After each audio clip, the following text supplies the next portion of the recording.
Ang hiwaga na aral ng lihim na kaalaman.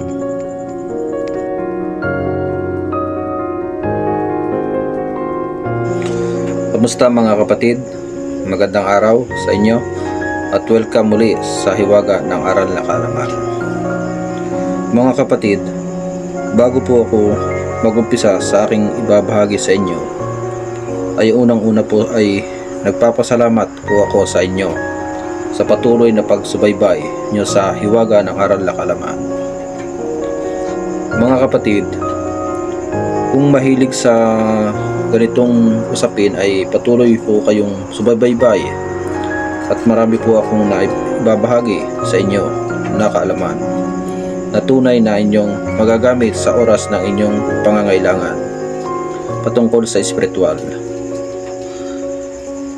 At madaragdagan pa po ang inyong mga kaalaman sa pagsugpo ng kasamaan.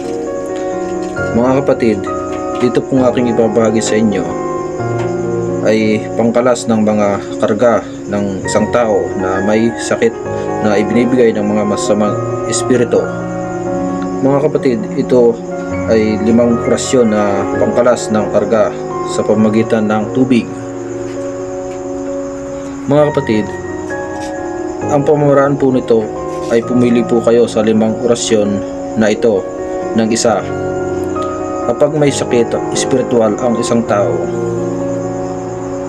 ay kapag ito po ang orasyon na ito ang gagamitin nyo, ay usalin nyo po ng 3 beses sa tuktok ng may sakit, sabay ihip sa tuktok ng pasyente.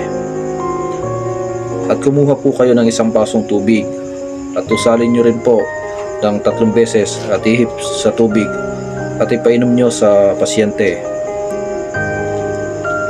At makakalas na po ang ibinigay na sakit ng mga elemento.